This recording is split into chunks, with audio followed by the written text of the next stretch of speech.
most perfect. What are you doing here? You come back at inopportune times, it seems, but quite all right. This works perfectly for what I want to talk to you about next. I get asked questions, sort of the same question often. The question I probably get asked the most often is, what is wrong with you? That's not the question that I intend to answer now, but it is the one that I probably get asked the most often, followed by, seriously, what is wrong with you? Again, really the same question wrapped up in sheep's clothing. I'm not going to answer that today. I'm not sure I can answer that. What I will answer is probably then the third most common question, which is, what kind of camera should I get? I get this question often at the holiday time of year because people are looking to treat themselves or buy someone they care about a new piece of tech. And one of the things that comes to mind besides computer or cell phone accessory is camera. Like, people want to know, oh, I'd like to take cool pictures. You seem to take cool pictures, so tell me what kind of what tech I should get so that I too can take cool pictures. And much like a bath, they're basically saying, tell me what the perfect bath is. And so what I can tell them is the perfect bath, for sure, for me. Like, I like the water really hot. Even in the summertime, I like the water to be really hot. And I like the lights off. And no, it's not because I have some body complex. There's nothing wrong with my body. Is there? You can tell me anything. Anyway, I digress. I like the lights off because I like to relax. I like to sometimes listen to music. I like to sometimes watch videos on photography. Yes, I too watch videos on photography. But it doesn't stay the perfect bath because in most bathtubs there's no heater, so the water temperature changes over time. Then it becomes no longer the perfect bath. And so the analogy applies. Like, that which is a perfect bath to me when I first get in the tub may not be a perfect bath halfway through the bath, and it depends on what I want to do at that particular bath. Usually I want to relax, but maybe I'm sore and I want my aching muscles to feel better.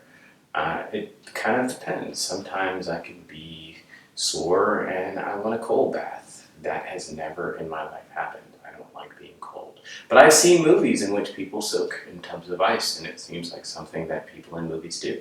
And so, who knows? Regardless, you get the idea. So I can help you think about what the perfect camera or what the right camera for you at some point in time would be. And basically what you're saying is you want to hedge your bets. I can help you hedge your bets. And so that's what this video is going to be about, is how to think about this. Incidentally, this applies in life, not just in baths. So in this series, we'll do two parts. The first part, why is this question even important to me? What's the subtext? Look at it in itself. What is the question really asking?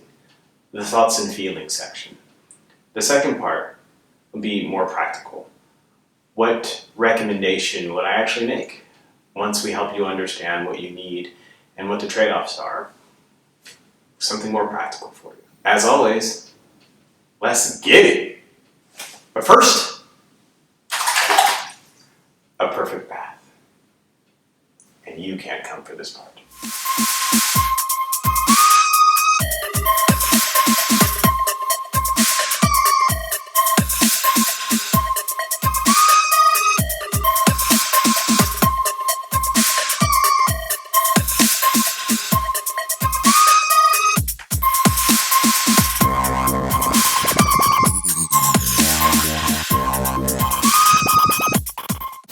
Hello, and welcome back. I'm really glad you came back. In this series, it seems pretty innocuous. It seems like the question that I'm going to answer is, what kind of camera should I buy? There's already lots of videos out there about it. What am I going to talk about? The question itself isn't tremendously interesting to me. The subtext of the question is tremendously interesting.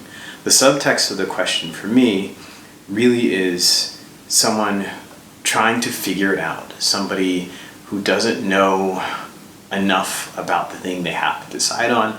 They have to make a choice without enough information, and it's a scary position. And so they look at me and they're like, you take good pictures. I want to learn how to take good pictures. So can you help me? Can you guide me? And so this theme plays out in lots of forms. And when we're trying to figure it out, I went to 4 different high schools. The first high school was a private boarding school. Well, a private boarding school for orphans, but a private boarding school nonetheless. And it was a good education, but by the time I reached 10th grade, I didn't agree with what I would consider to be institutionalized hazing, and I was also quite strong-willed, and let's just say that I was invited to leave. And it was an invitation that I couldn't refuse. I didn't want to stay anyway, but I couldn't if I wanted to. So it was sort of like a mutual breakup. The only difference is they kept the house and the cars and everything, and I got to go to, how do they call these things now? Ah, yes, a state school and hospital, which is where people who get kicked out of regular schools get to go, especially if they're different. So I was invited to stay in the state school and hospital for 3 months, which then got extended to 6 months because it seemed like a fun place to hang out. And they have since closed this place, which is good because it wasn't a very nice place. Then I went to a public high school. By this point, I was pretty much unmanageable because I was the unfortunate combination of smart and undisciplined, which meant that I could get by on my natural intellect, and I thought I knew everything because my grades were good, and I found the school pretty easy. It meant I got away with a lot of maladapted behavior. It just didn't do me any favors. And then I was invited to leave my aunt and uncle's, where I returned. It was not a healthy environment for anyone, but then they invited me to leave. So I was effectively homeless at 15 or 16 and became a ward of the state and went to a children's home to finish high school. And so you can imagine that this rate of change, that this amount of chaos takes a toll on a young mind. And there's no book that they give you in the 9th grade when you're starting high school such that it explains to you how to cope with these events, how to cope with not having family structure around you to support you, how to cope with being homeless, how to cope with being a ward of the state. There's no handbook. I don't know that I would have read it if there were, but there still, to my knowledge, isn't one. Maybe I should write one. That is not a bad idea. Anyway, so right around this time, I began sifting. And I wasn't sifting for soul. I was sifting for anything. I was trying to understand what was happening. Why was it happening? Why did I end up in a state school and hospital? Like, I could tell something was broken, but I didn't know what. I didn't know how to fix it. And I just knew that I was quite different than everyone and everything around me. And I didn't know how to make that okay. I couldn't make it go away. I didn't know how to make it okay. So I began sifting. I began looking. And so the question of how do I do that thing you do really comes from there for me. Like seeing people successful, figuring out what formula did you apply to be successful. Because I need a formula. I'm not like these other people. So I need some formula to apply so that I can get out of this. And so that's what the question touches on for me. At its core, it's really about help me think about this differently, help me feel this differently, help me become different, help me evolve. That's meaningful. I asked one of the administrators from the children's home about acupuncture. I knew he'd lived in Asia. Turns out he lived in Japan, not China. But doesn't matter. He lived in Asia. And so I would ask him sort of Asian philosophy questions. I asked him about acupuncture. And I said, have you ever tried it? I wasn't always a man of science. Once upon a time, I was desperate. In fact, I'm probably more a man of science now because once upon a time I was desperate. And pseudosciences, not trying to pick on acupuncture, but pseudosciences prey on people who are desperate and marginalized and vulnerable. And I was all three of those things. And so looking for sort of a magic cure, looking for anything to make the pain manageable. I didn't even need it to go away. I just needed it to be manageable. I needed the chaos to slow down. And so I'm sifting. I'm looking for it. Give me a recommendation. Tell me what kind of life I should buy. So I go to him and I say, have you tried acupuncture? How does it work? Does it work? I want to try it. And he said, oh, Brandon, I'm really glad you're here. I have exactly the thing for you. Are you ready? Yes, I'm ready. Okay, here it is. If you meet the Buddha in the road, kill him. Now, I should give you some backstory.